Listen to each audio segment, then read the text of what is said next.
Okay, I'm going to get us started again because we have lots to do today and lots of presentations. So we have a moderator for each of the sessions, and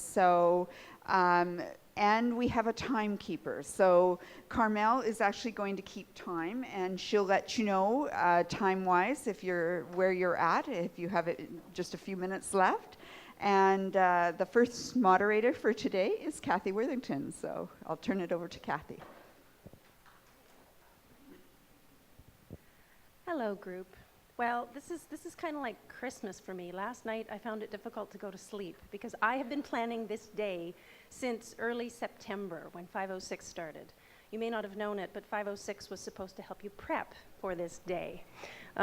So I'm very excited and looking forward to all the presentations. Just want to highlight a couple of things as we get going. And I'm going to do like Michael and put my glasses down, and then I'll forget they're here. First off, I guess, is that this is your moment. Laureen said some of this earlier this morning, but this is your moment where you have a group of people who are your friends, your colleagues, your allies, who are going to be interested for 20 minutes in what you want to say and what you want to think through about your practicum project. So it's a chance to present in front of a very friendly, supportive audience. So use that space and relax with it and have fun with it. Again, as Laureen said, this isn't about judgment. This is about sharing with you something that you've been passionate about for 450 plus hours, right? So think about it that way. Again, Carmel, who is not in her spot. Where is Carmel? Oh, you're way up there. Okay. So Carmel.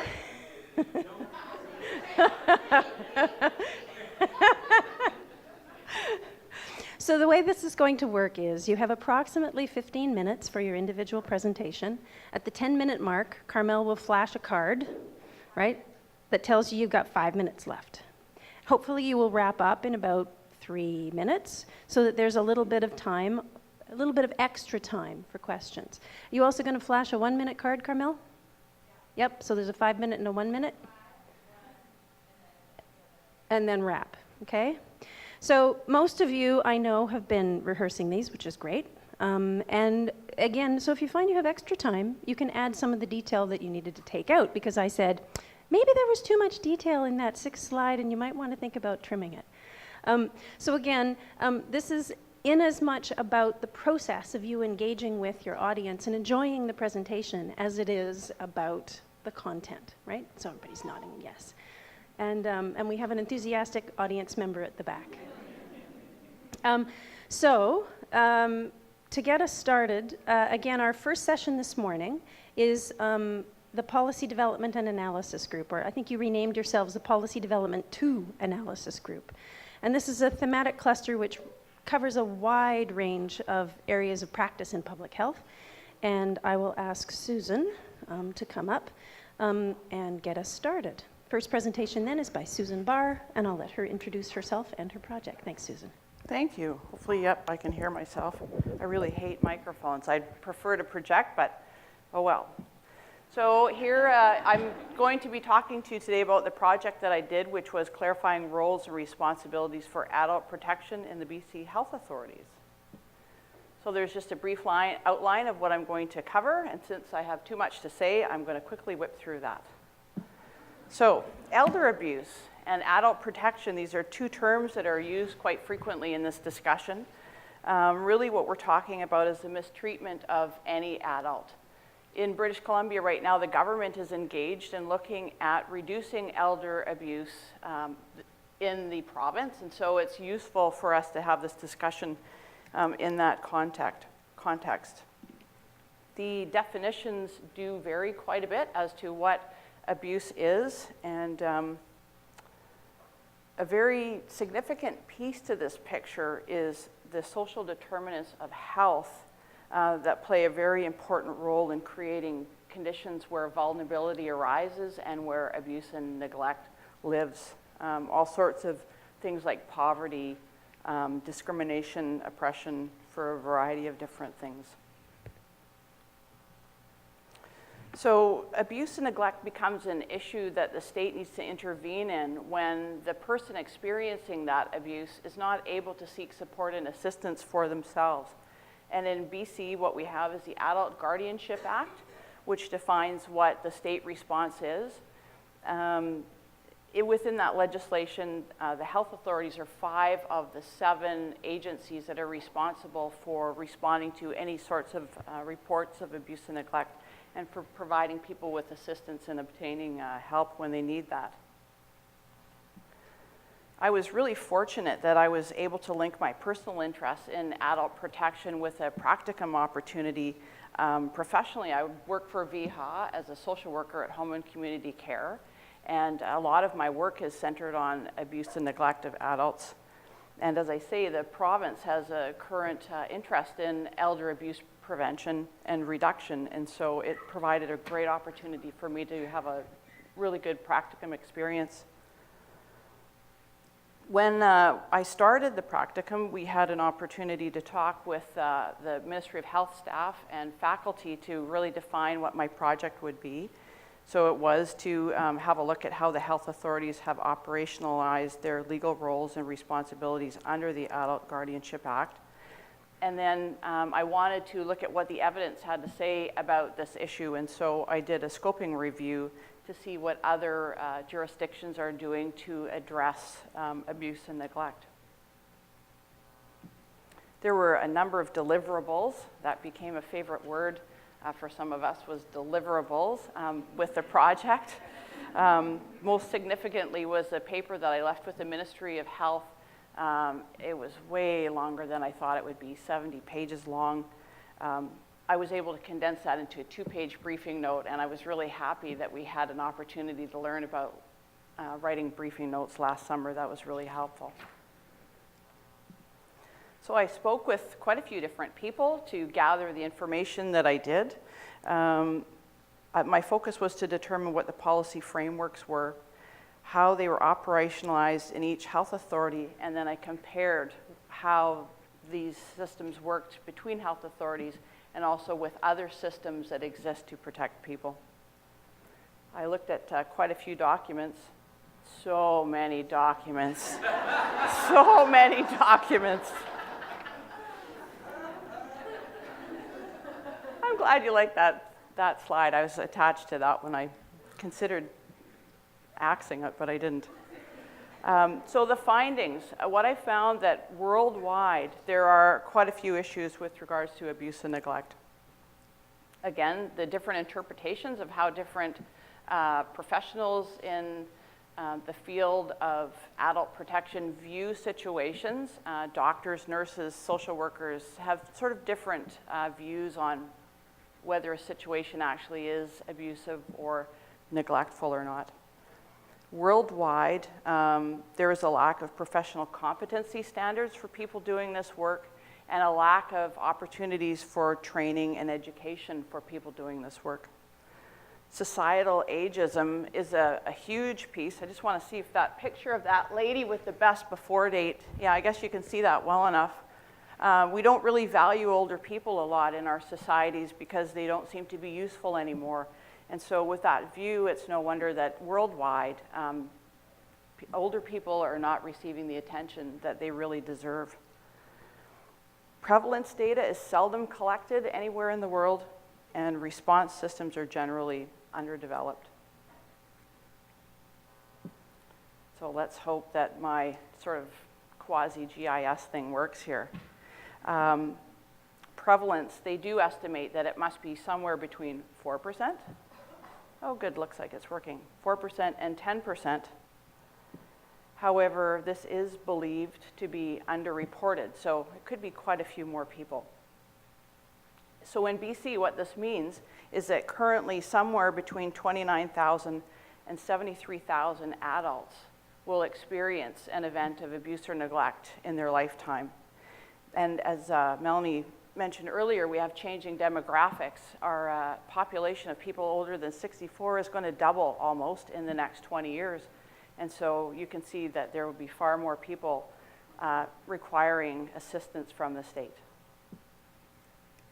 So what I looked at was the policy, tried to define what the policy frameworks were in all of the health authorities. I asked the contacts that I spoke with to forward any policies and guidelines that they had. And what I found that these are different in each health authority. Their frameworks are different in each health authority. And also, none of them are complete.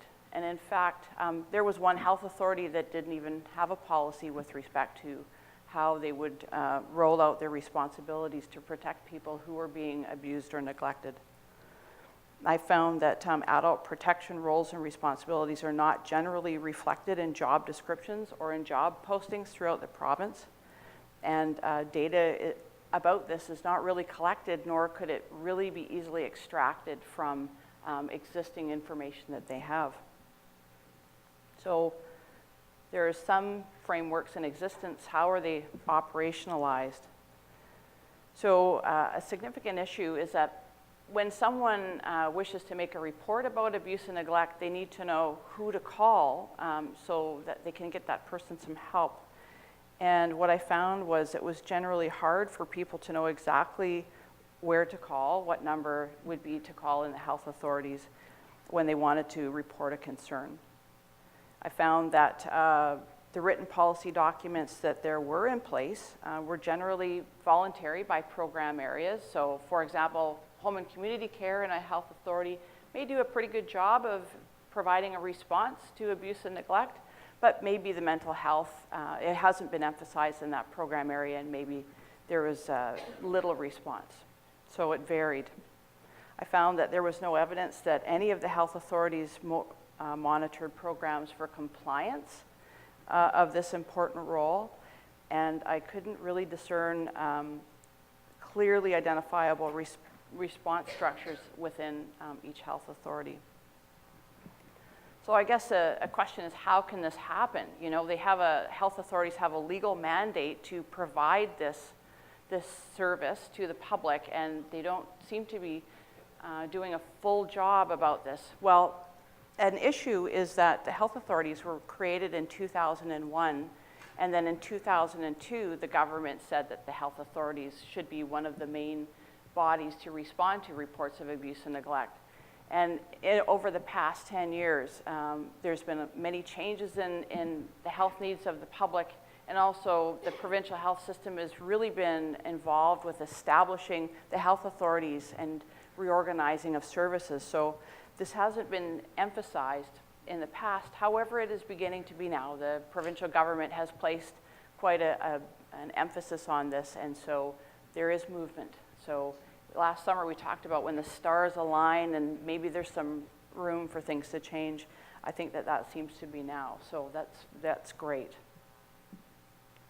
So the recommendations that I made, I did make 8 recommendations in the report. The chief thing to my mind here is that the BC government stewardship is really required to make sure that there's a consistent approach available for people no matter where they live in BC. That really was the main thing.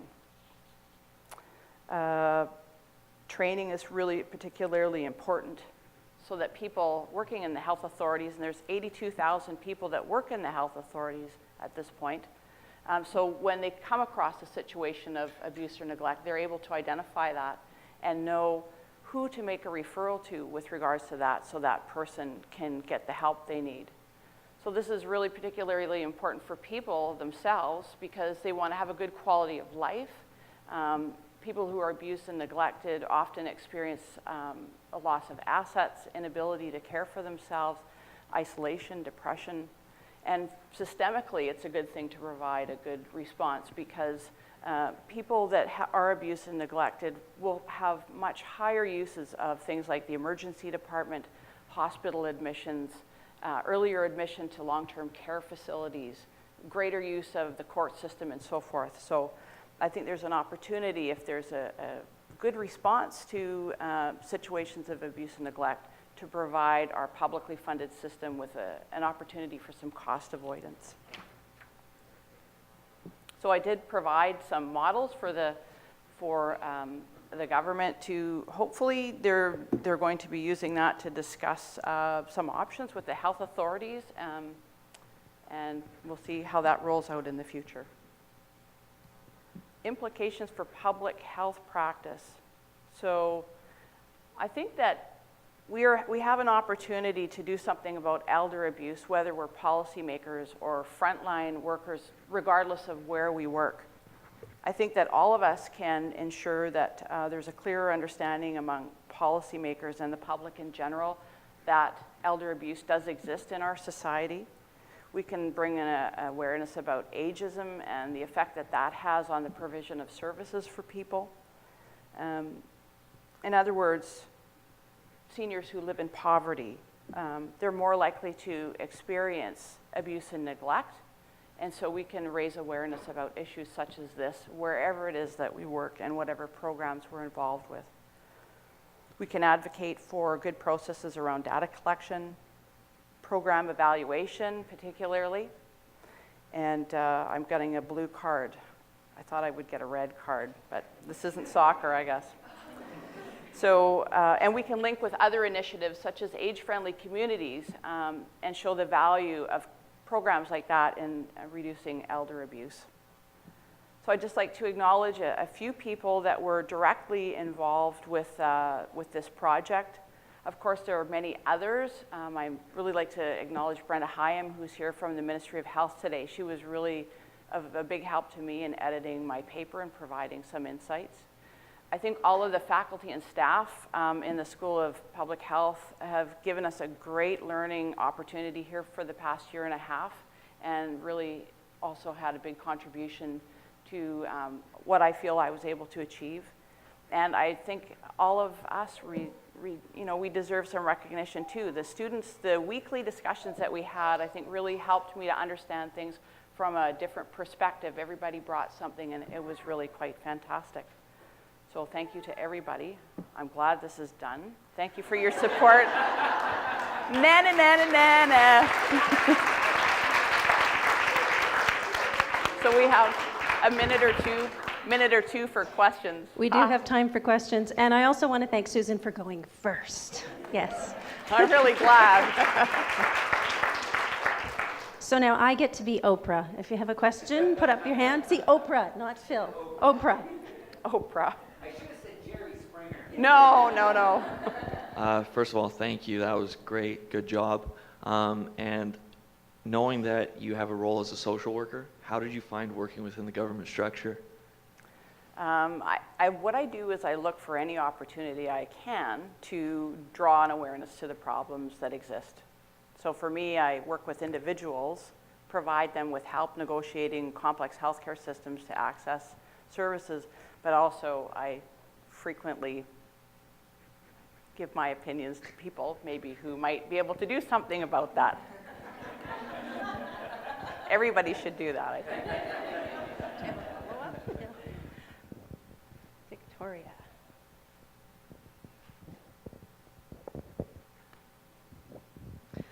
Well done, Susan. That was awesome. Thank you. One of the things I was thinking of during your presentation was that this is such a big issue, and as you say, it's firmly entwined with the social determinants of health. So it's one of those very complex problems. Like I'm thinking back to Melanie's the systems thinking and the complexities with all of these sorts of issues. But I was thinking to myself that during your presentation, you focused on the health authorities' responsibilities, but this is a community issue, and there are many, many other groups, I'm sure, who come across these issues and could be part of the solution, and probably are in the community. Can you talk a little bit about some of those others, we call them stakeholders in your presentation, but other groups that are also involved? And I'm reflecting too about how, as Melanie mentioned, in public health, there's greater emphasis on intersectoral work and working together with other sectors, much more than we have in the past. Yeah. This is another opportunity to do that. It's really important, I think, to broaden society's understanding about this issue. I think it's going to take quite a bit of money to address this, and so if people understand this, I think they're much more willing for governments to devote bigger budgets to things such as this.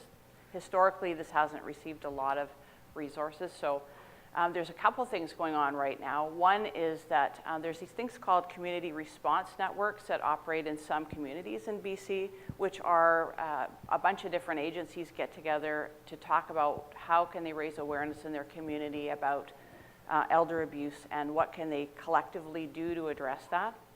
Also, the public or the provincial government through the Together to Reduce Elder Abuse strategy is convening a provincial council, the Council to Reduce Elder Abuse, and that also will be multi-sectoral involvement where they're going to sort of do a big social networking map of the province, try to draw as many bodies in to work on changing people's attitudes and awareness of this issue.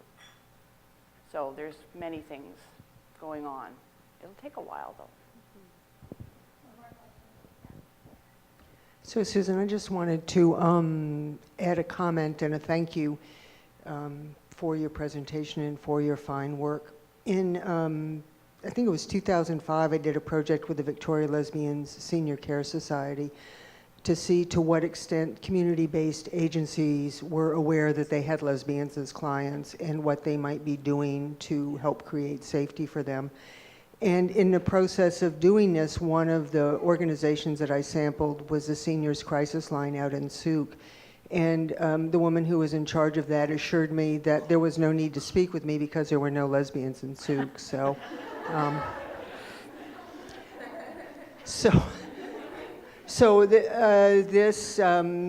this fine research that you've done helps me put that experience in a broader context and also causes me to reflect on, once these overarching things are taken care of, how much more work perhaps we need to do to ensure that all people feel safe within these systems. So thank you. With the LGBT community, there are some issues with respect to this. Often what I've noticed is that people don't recognize a person's same-sex partner as a decision maker for them, and people still working in healthcare have this idea that that wouldn't be considered a legal partner. And so we do ongoing education to raise awareness. And yeah, thank you. Thank you, Susan. Thank you.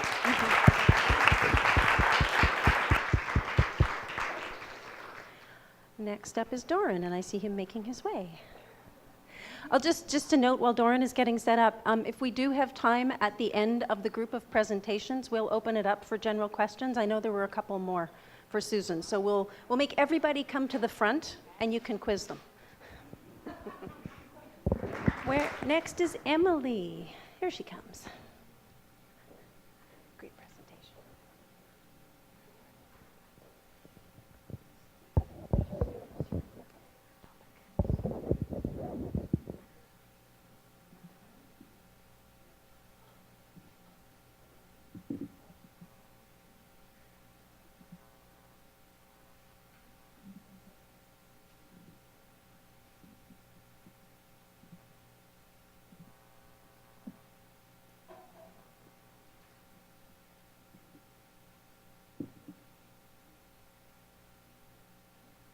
Thank you. Okay, hello everyone. My name is Emily McLean, and my presentation actually follows Doran's perfectly, and we didn't do it on purpose, we just went in alphabetical order, but my project was on hand hygiene. And specifically, I looked at hand hygiene in continuing care facilities or long-term care facilities. And I'm from Alberta, so I was working for Alberta Health Services in particularly the South Zone. So I'm going to start off with my acknowledgements so I don't run out of time and rush them at the end, and it'll help me introduce all the players. So I worked directly under the Medical Officer of Health in the South Zone, Dr. Satorp. She was the practicum supervisor. There was two individuals who helped me a lot with understanding the layout of the South Zone, the continuing care facilities, and really got me into the different places. So that was Jeff and Jennifer, and I just wanted to mention them here.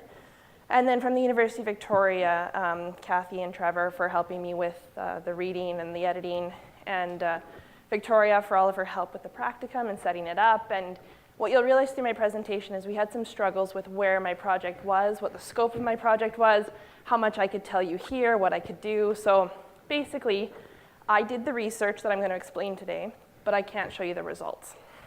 due to ethical reasons. So what I've done is I've worked around it a little bit, but we'll move forward with that.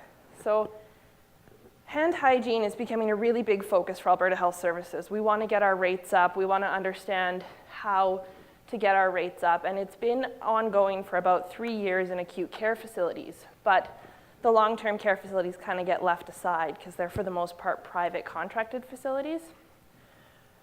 So one of the biggest reasons that we want to get hand hygiene rates really high among healthcare workers is to decrease hospital-acquired infections. So in Canada, there's 1 in 9 patients admitted to the hospital will acquire an infection. So that's about 250,000 people. Over 8,000 of those people will die from their hospital-acquired infection.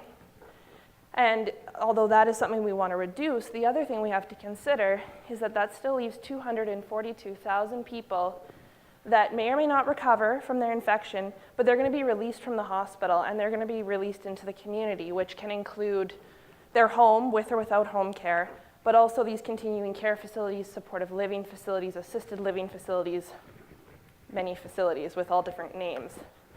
So in an ideal world, we would have perfect facilities and transmission of these diseases would not occur.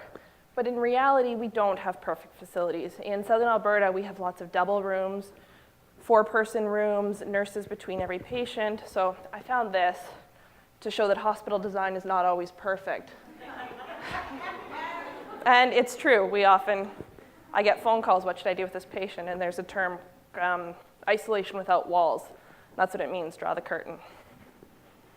So since we can't change the built environment immediately, we need to focus on effective measures such as the influenza vaccine that Doran talked about, but also a really simple thing, hand hygiene, which we all think about. We were all told as children, wash your hands.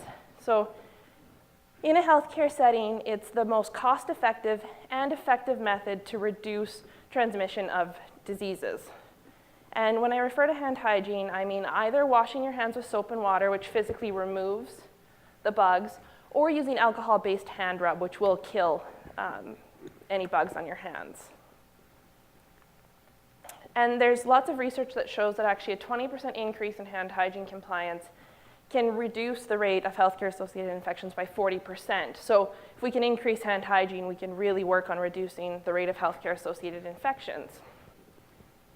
So it's important when I'm talking, and for myself too, to realize that this isn't all just about the hand hygiene. It's about eventually reducing the rate of hospital-acquired or long-term care-acquired infections. And just to kind of give us an orientation, common infections in long-term care facilities are respiratory tract infections like influenza. We had lots of influenza outbreaks in the community when I was working for the medical officer of health, so I was involved in a lot of that management. There's also a lot of antibiotic-resistant organisms that can cause either infection, where they're actively causing disease, they're causing problems, or colonization, where people are walking around with these bugs in them, but they're not actively sick. So that's almost a bigger problem because it's so easily spread. So there's lots of different acronyms and names, but these are some of the common ones. Methicillin-resistant Staph aureus, vancomycin-resistant Enterococcus, and a few other emerging ones that I won't talk about anymore, but they're kind of what we're looking for decreases in. And of course, there's also Clostridium difficile infection, which causes diarrhea, and it's a very difficult infection to get rid of because it is one of the few that alcohol-based hand rubs isn't effective for. So when you have high rates of C. diff, hand washing is very important. And I know that because the hospital I work at is an outbreak right now. So when you look at programs to improve hand hygiene, it takes more than just telling people you have to wash your hands. It takes an introduction of the alcohol-based hand rub. It's a fairly new method of washing your hands, and people still don't understand that it is actually just as effective, if not more effective, than physical hand washing in most cases. So education around that, when to use it, how to use it. And in order to really understand the baseline, we need to use observation and feedback to understand where people are at with their hand washing, how they're doing it, and how it can improve. So the part I was involved in was the observation, and anyone that was in the practicum with me heard all about it. And it has its issues, but I will discuss those. So there's studies in acute care facilities that show that if you can increase hand hygiene, you decrease infection rates. Similar in continuing care, increased hand hygiene decreases respiratory outbreaks and rates of antibiotic-resistant organisms. So it does work. If you can get hand hygiene to increase, your infection rates will go down. Now, okay. So what I was doing is I was trained to be a hand hygiene auditor. And yes, auditor is a terrible word, and everyone thinks you're coming in to wreak havoc on their systems. But what I was doing is I was going in and observing people in their everyday work and recording whether or not they wash their hands at every opportunity where they should have.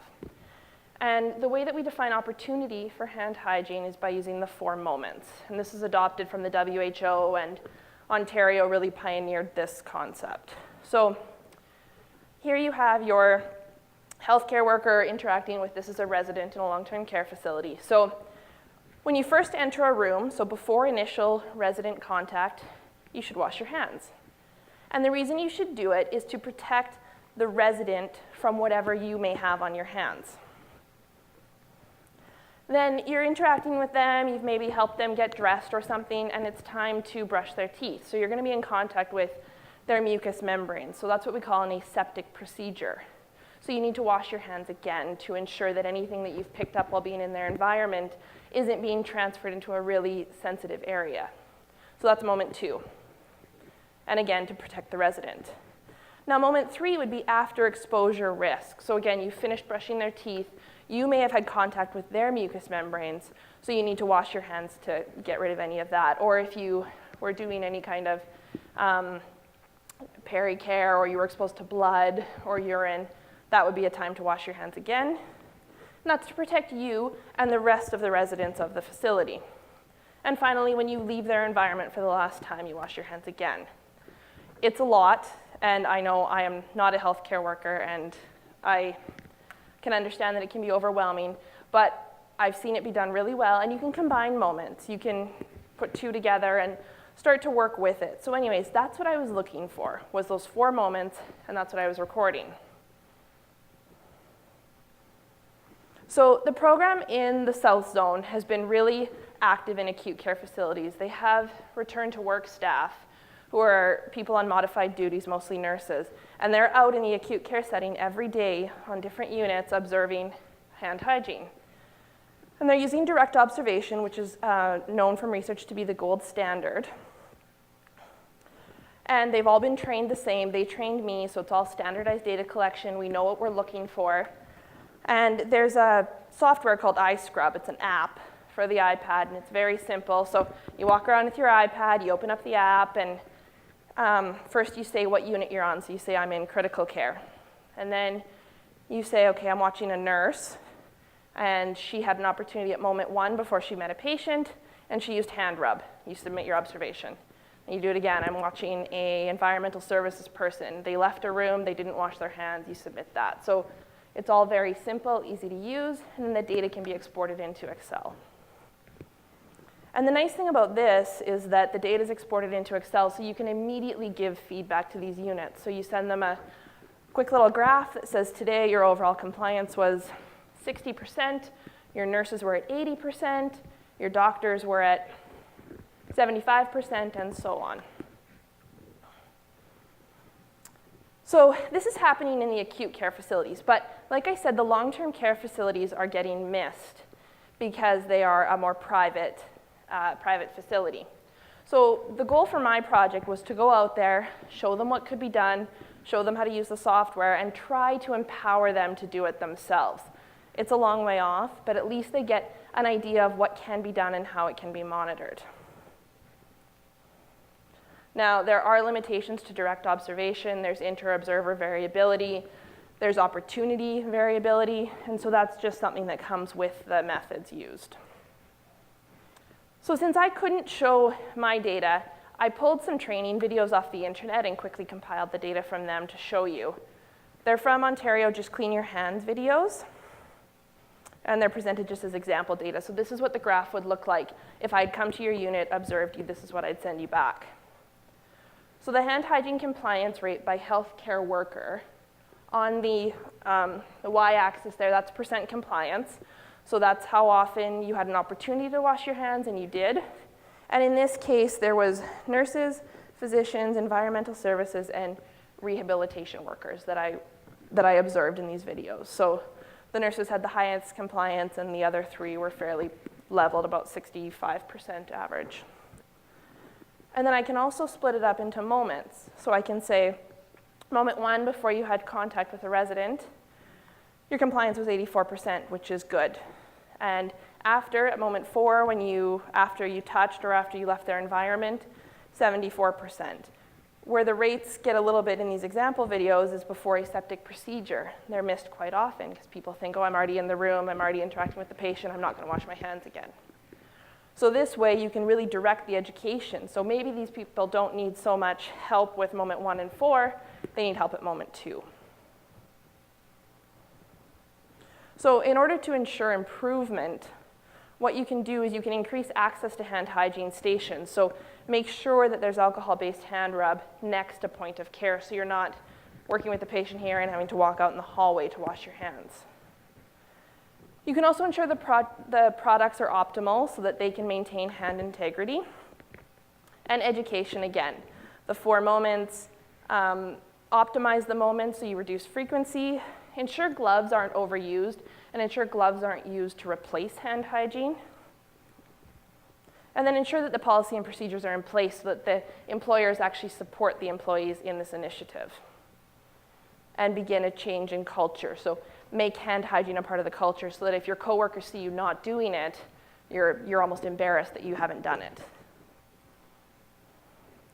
So it's complex to effect change. You need organizational structures, culture change. You need the healthcare workers to feel empowered to do it and want to do it. So you need to include everyone in this. You can't just throw this policy at them and say, okay, change it. So that's something that moving forward, Alberta Health Services really wants to and needs to work on to ensure that healthcare workers understand why they're doing it and aren't fighting back against these observation and feedback periods. And lastly, I just wanted to talk about, I was a little unsure going into this role what it would be like to be out with the frontline staff, observing them and what their reaction to me would be. And it was actually great. They knew what I was there for. They knew they could ask me questions. They knew I wasn't writing down their name. I was just recording their occupation, and it was all to help improve their patient safety and patient care. And so I really enjoyed it. I thought it was a great opportunity for me to see what goes on with frontline staff and to understand the care that they're doing and how hand hygiene could fit into their daily routines. The only issue that I had was that these are private contracted facilities. I was a practicum student for AHS. I'm a student at University of Victoria. I'm not a nurse. So I stayed in the hallways. I stayed in the common areas. So when workers went into rooms and shut the door, I didn't see anything. So that's why it's really important to empower the sites to get their staff in there to do it, because they can actually go in there and they can be a part of the care but also observe the hand hygiene. So that was really something that was lacking in my data, and I just thought it was important to mention. That's it. Any questions?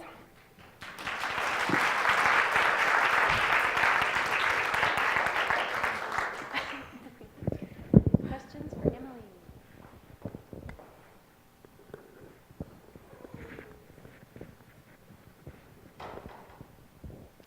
It was a great presentation. Thanks for sharing with us all you could share. I don't think I have a question about it, but it's just like a posing challenge for the issue. I'm a nurse's assistant, so I see that in the daily basis. And one of the points you posed is that management or the facility has to be on board with that. Because I see in my facility, we have the alcohol-based stations, but they are not in the rooms. So to do that, even in my daily routine, it would be impossible. It would be just take a minute, go wash your hands, come back, wash your hands. So it is very difficult to put it, to ensure that that's going to be done if you don't have that combined efforts from the downstream. Yeah. And But other than that, I see the importance and the simplicity, but I see in the field a lot of people using the gloves as a method of being isolated from any contamination. Yeah, and I think a lot of that is education, getting people to help them understand that the gloves are really one-time use, one task use only, and that they aren't perfect, right? They're gloves. We all know they rip and everything, and so there's a lot of education around it. And you're right, the management. And I saw facilities of all spectrums of really good placement, bad placement, and it makes a difference.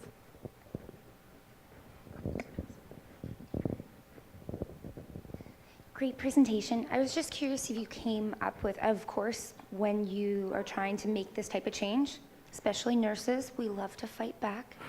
It's part of what we do. One of the issues I've heard around this is that, say I'm a nurse and I'm going and giving meds, and if I have to wash my hands 4 times, that's 2 minutes. So in a 12-hour shift, that would be looking at probably about 2 hours of me washing my hands. And already right now, staffing issues is very challenging. So has there been any kind of thoughts by the Alberta Health Services to maybe, if we want this quality of care, therefore we need to increase staffing? It hasn't gotten to that point yet. One of the push for the alcohol-based hand rub is it is much shorter in duration. So washing your hands takes about 30 seconds. Alcohol-based hand rub takes about 15 when done properly. And so part of it is, and you can also do it on the move, right? So if you're going from room to room, you can use it, walk, and by the time you get there, you're done. And the other thing is to really understand the 4 moments and be able to combine them. So figure out where you don't have to do it 4 times for each patient and how it works that way. And so I think that staffing concerns will come up and they will have to come into it. The thing is that at this point, that's not going to change. So yeah, no, there's not this year at least. So yeah, it'll have to be worked around. And you know, the thing is I saw facilities that were doing it close to 100%, and they have it figured out. You start to figure it out once you just commit to it and accept it. And like I said, understand how to save time with it. And once it just becomes part of your routine, it seems to work. I'm not saying it will be easy and that it'll be perfect. And again, I'm not trying to come from a non-nurse position and tell everyone what to do, but. It's nice to know that it can work, because we do like those examples where, you know, there are champions. Mm-hmm. And happy because when you showed that picture, I'm like, oh, that's impossible. You know? I was in a facility and I wanted to videotape them to be able to show everyone because they were just so efficient with it. But it took them a long time to get there. Yeah. Thanks so much for your presentation. I have to say, as a nurse, when we on my unit spot someone auditing, we're like, oh, the auditors today, so wash your hands a lot. I'm just curious whether you came across any strategies that enable hand hygiene opportunities for patients. I work with immunocompromised patients, and I find very rarely do they have like a hand sanitizer dispenser on their bedside table. People are coming in and out. They're often not able to get up to the washroom to wash their hands, and they're using urinals, they're incontinent, then they're eating. Yeah. So whether you came across any strategies for that? I saw in the facilities that if the facility had taken on hand hygiene as a really important thing in their facility, that they were making it a part of the patient routine too. So I was at one place where the residents kind of all line up to go in for lunch, and they have a hand sanitizer at the entrance. They would form a line and take their turn going through it. But that was something that the facility had implemented and made important and said, this is how you're going to get into the dining room. You're going to wash your hands. Or before they did recreational classes, the rec therapist would go around to every patient and give them a squirt of alcohol-based hand rub. So what I saw was it was facility championed, and it was dependent on how much emphasis they wanted to put on it, and a lot of times how much the nursing staff or rehab staff wanted to put on it, because they really pushed it. And once they did it often enough, the residents knew and they were using it, and I saw them walking down the hallway using it or talking to me about how they used it. So there's lots of education moments like that for patients and residents. There was one last question there. I liked in your presentation that you talked about some of the, the placement of hand washing and stuff. I work in public health, and recently we had a contract change with who does our cleaning. And what we found was they were missing filling up soap things. We had no paper towel, and I didn't realize how much that impacted my job when you're quickly between patients going to wash your hands, and there's actually, oh wait, there is no alcohol, and there's no soap, and there's no paper towel. And when it becomes a regular thing, it's not something that you go, okay, I'm just not going to wash my hands. It's like you're running around. Is there any soap? Like, where is soap if it's not in the dispenser? Does anybody know? So it's great to talk about that in the bigger picture of like what impacts, because it can make a really big impact. Yeah, and actually we just did a big changeover at Chinook Regional Hospital, is the hospital that I work out of, and we had the opaque containers, so you had to physically open them and look and see if anything was empty. And they called the company, and the company changed out all of our covers to clear covers on every soap, lotion, and alcohol-based hand rub. So now Environmental Services does all the changing, and so now they can see when it's empty. And we just completed it, so we'll see if it makes a difference. But stuff like, even little things like that can make a big change so that people visually can tell that it's gone. That was a great presentation, thank you. I just had a question when you mentioned that the alcohol-based sanitizers weren't very effective, or are they less effective for C. difficile? Yes. And just in with that, if that's one of the things, you can either wash your hands at the sink with soap and water, or you could use the alcohol-based sanitizer. When there's such outbreaks of C. difficile now, is that being reconsidered, or is there new so hand C. sanitizer on the way? difficile is a spore-forming bacteria. And so spores are very resistant, and so you can't actually kill the spores with the alcohol-based hand rub like you could most bacteria. So if you are working with a C. difficile positive patient or in an outbreak situation, we really encourage that you switch to soap and water. And we're struggling with that at the hospital right now, trying to get people to make, because they've just switched over to using alcohol-based hand rubs so easily that it is hard to make the switch. And so that's an education piece and something to really get ingrained. So yes, that is one of the downsides to the alcohol-based hand rub, is that it will not kill the C. difficile.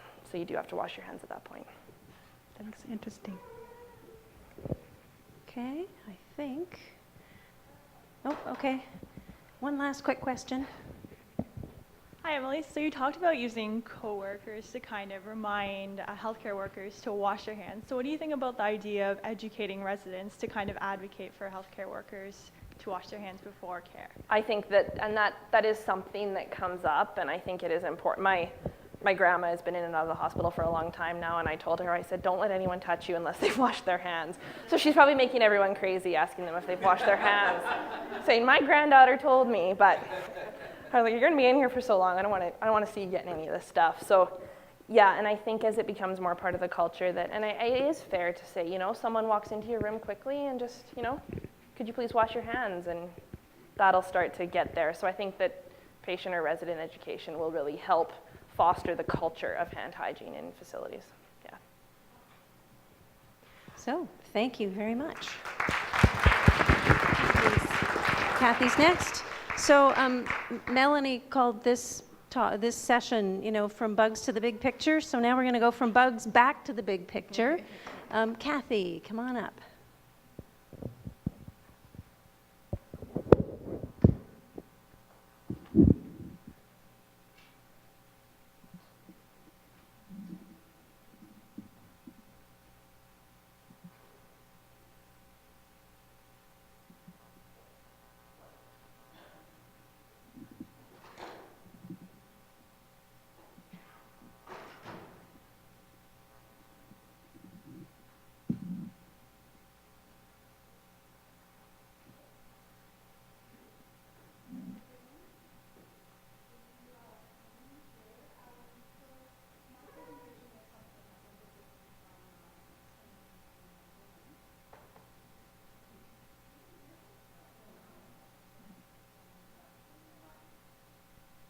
You're on now. Okay. So can everyone hear me now? Okay, that's great. So my presentation is a little bit different from Emily and Doran. So I'm going to be talking about building capacity for health equity using the health equity impact assessment tool that was developed by the Ministry of Health and Long-Term Care. And so just a little bit about my practicum placement. I did it at Health Nexus, which is a bilingual organization that works with diverse partners to build healthy, equitable, and thriving communities. Health Nexus provides consultations, referrals, opportunities for networking, educational events such as workshops, webinars, and conferences as well, and it provides many resources on various health promotion topics. So as my, and also their focus is on fostering healthy child development, which is their BESTAR Resource Center. So as a practicum student, my role wasn't clearly defined, but I was involved in many aspects of the work in the organization. I was involved in network mapping, which is one of the services they provide. I had many opportunities for networking, attending various meetings and conferences, and I also assisted in planning conferences as well. So from all these activities, I was able to find a project that was interest to me, but at the same time was relevant to the current public health issue in Ontario. And okay, so one of the questions that I wanted to explore more was how to build capacity for health and service providers to embed equity in their planning, service delivery, and community engagement. So just before I came to Health Nexus, the staff got trained on the Health Equity Impact Assessment Tool, or short for HEIA, and they became one of the champion organizations to promote the tool in Ontario. So it was a good opportunity for me to explore it more in detail.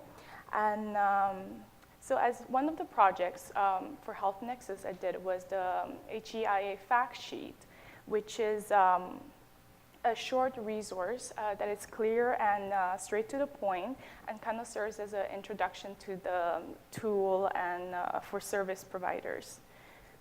Okay, so as for methods, I did most of my research online. I used Google Scholar, Medline, and other organizational websites.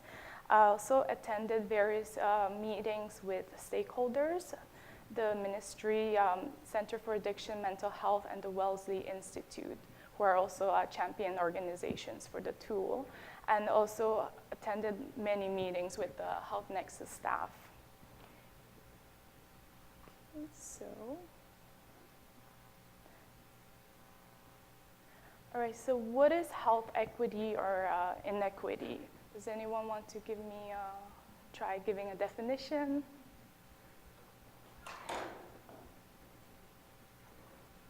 No.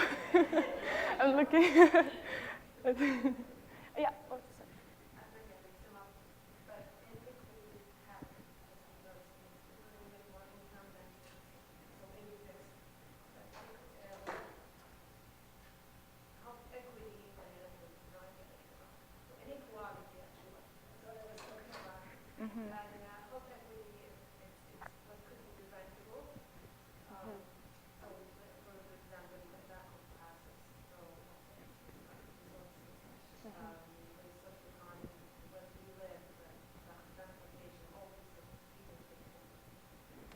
Okay, yeah, that's good. And I'm actually going to be talking about inequality for a second as well. So here is the quite popular definition by Margaret Whitehead, which states that health inequities are differences in health outcomes of specific populations that are systemic, pattern, unfair, unjust, and actionable. So you often hear the term inequality, which is used interchangeably with inequity, but I think the two differences are that inequality is more a dimensional concept. So it refers to measuring measurable quantities. So for example, naturally younger people will experience better health than older people, versus inequity is more a political concept, which expressing a moral commitment to social justice. And so therefore the terms unfair, unjust. And actionable means that we can really do something about it. And so what does health inequity look like? So here's a powerful example in Scotland. A boy from a poor neighborhood of Glasgow called Carlton can expect to live to about 54 years of age, while a boy in the nearby Lindsay is likely to reach life expectancy of 82.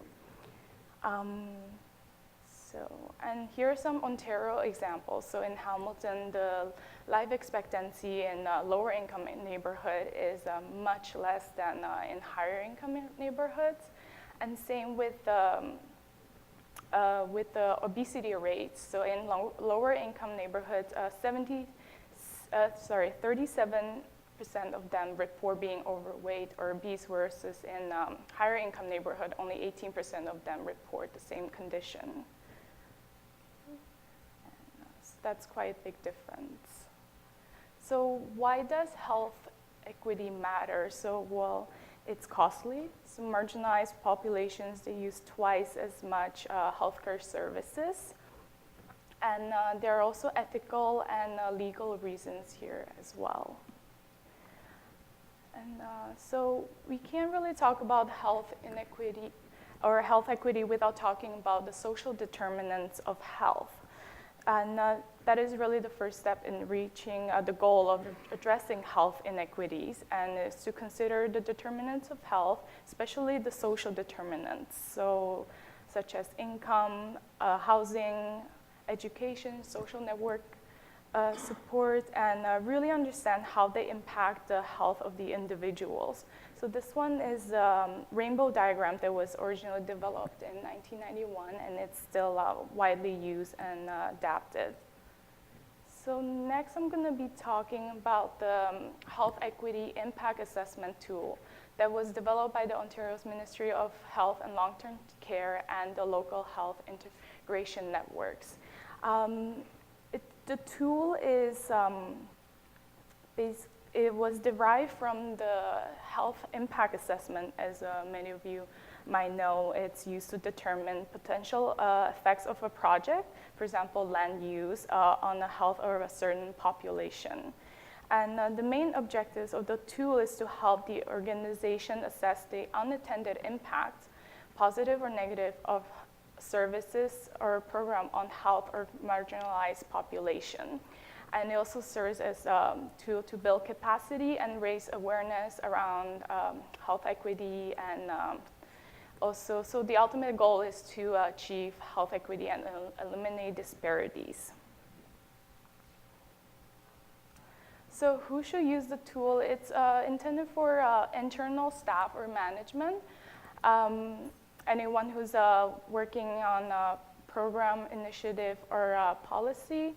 And so it's not intended for any external third parties, such as consultants.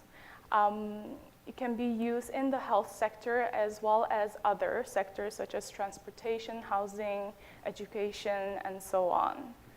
And so when it should be used, ideally at the beginning of a program or service development, but it can also be used retrospectively, so at the end of evaluation, for evaluation purposes.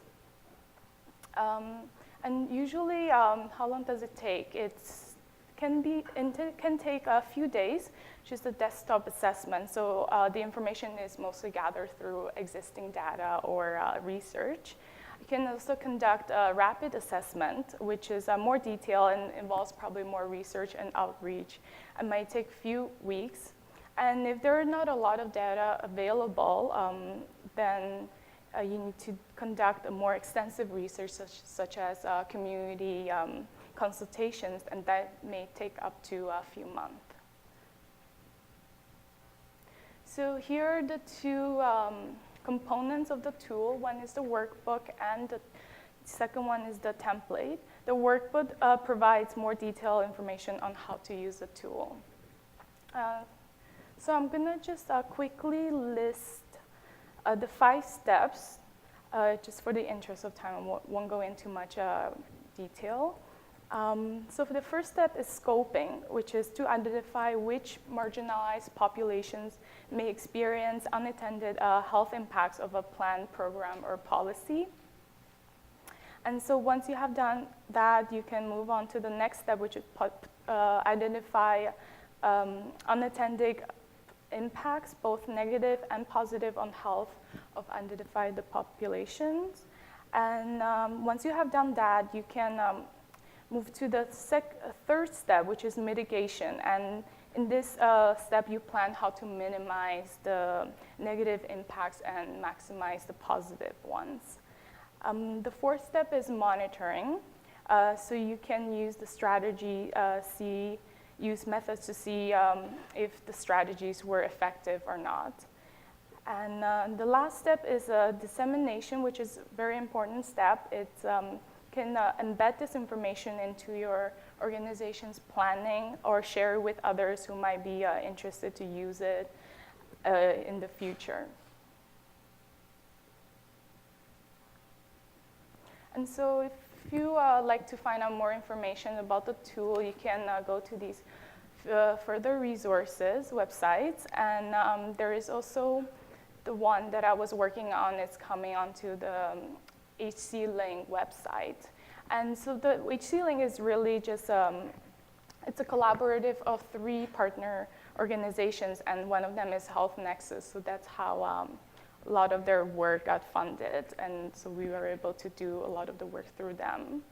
Yeah, and that's it. So I'd like to thank my practicum supervisor, Peggy Schultz, and also the University of Victoria staff, Kathy, Lynn, Victoria, Betty, and other faculty members. And references, and that's it.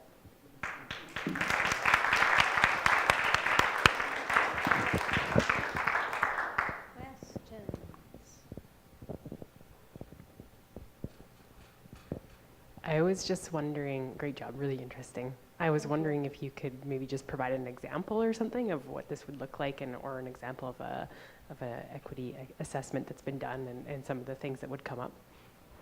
Okay, so there haven't been really a lot of examples available so far because it's quite new. It was developed in 2011, but a lot of the organizations, they didn't get trained until the end of 2012. I know that few of the health units, they're trying to implement the tool mostly for evaluation purposes right now. Is there any like specific example you're looking? Maybe like a case, like a simple case study, something like that. So for example, so a lot of people usually ask about what are the unattended impacts of a program. So for example, if you're developing like a program that's online for, let's say, promoting healthy eating, then when the intended impact of it is to reduce, for the marginalized population, is to reduce obesity, for example, and promote better eating and better lifestyle. The unintended impact on it could be that, for example, certain people that don't have access to internet, they can really be excluded from the program. So that would be one of the example. And then you can think of some mitigation strategies for it. So maybe not just provide it online, but also maybe do the program in a community setting or something like that. So yeah, that's just a very, very brief, simple example. Hi there. Couple of questions. Having to do with when it's used and by whom. So you commented that the tool was developed for staff and management. I'm wondering if you know of, or whether there's been some thought given to how do you make a tool like this useful to the general public or to community organizations. Secondly, there seemed to be quite a focus on the health sector, but in fact a lot of the areas that we're most concerned with are things like transportation or housing or whatever. So what's the thinking about how you extend that into those areas? And then thirdly, and always a big question around these health impact assessments is, which projects or which initiatives do you apply it to? How do you make a decision? Because it's quite an onerous process. You don't want to, if you took a housing example, you don't look at a health impact assessment for a single house. You'd look at it for a whole development because it's too small a project to spend that much time on. So what thought is given to, or what sort of directions are given to how you think about scale of initiative that you'd apply this to, or the level of effort you'd apply to it? Right. That's a lot of questions. Yes. So in terms of how to extend it to other sectors, that's actually one of the initiatives that the Ministry of Health is trying to do, is how we can take this tool and then really get the other ministries to use it as well, is especially when maybe they don't really acknowledge how there's a link between health and, let's say, transportation or the environment or housing. So yeah, it's coming up. I'm not sure, don't have the right answer to that question yet. And sorry, your third question was? The first one was around the applicability of this beyond the health sector or beyond professionals and staff into the general public or community organizations, and how any thought has been given to making that possible. Because the more people that use it, the better in many ways. Right. Well, I don't think the ministry have really thought about getting the tool to be used around in the public. I think mostly because it is specifically designed for people who plan policy or a program or initiative. The general public, it can be used as a more like a awareness raising tool. I think that's something that, once more people recognize it, then the public will generally maybe also really think about how health equity impacts them. Question over here. Thanks, great job. I really enjoyed the presentation. It was great. I just have one quick question. Referring back to your slide towards the beginning when you were mentioning that the tool is meant to be used at the beginning and at the end of health planning. I was wondering, what are the thoughts given to using it along the way and having those moments where you stop and recollect and kind of go, how are we doing? How is this impacting? Are there any unintended consequences coming out of this? And what can we do to change our course of action before we get too far along? Oh yeah, absolutely. I guess that wasn't very clear from the presentation, but you can definitely use the tool along the way. When you use it to plan a program and then you find out that something is not working, or you can think of more unattended negative impacts on the certain population, then you can go back to the tool and then kind of think of a different strategy to mitigate those impacts. And and then towards the end, you can use it for evaluation purposes. So you can definitely use it, throughout while you're planning the program. Hi, Kathy. Well done. Interesting presentation. I had a whole list of questions, but Trevor asked most of them, so I came up with one more. And that's, what are the limitations of this tool? And we talked about this with Peggy during our meetings by Skype.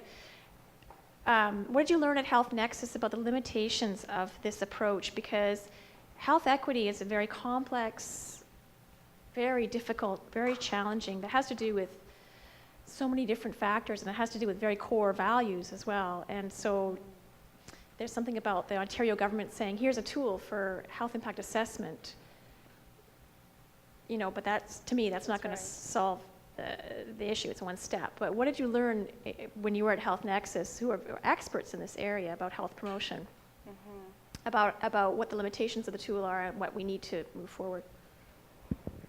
I think there is the Ministry of Health is currently kind of developing an evaluation process for the tool.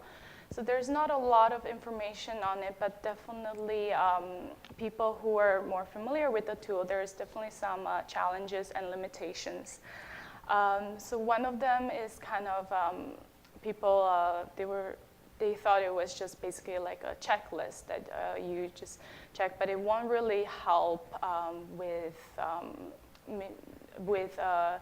reducing inequity. But I think one of the tools, like we have to remember that it's just a tool. So it's just really the first step of many to kind of think about health equity and then think about what we can do to prevent it.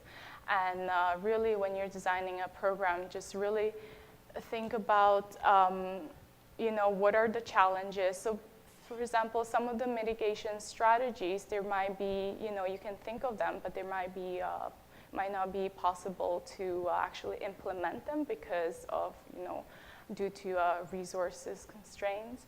So it's really helped to kind of build awareness and really get people to talk about the issue more and just kind of ask deeper questions as well. Last chance for questions. Okay, seeing none, thank you, Kathy.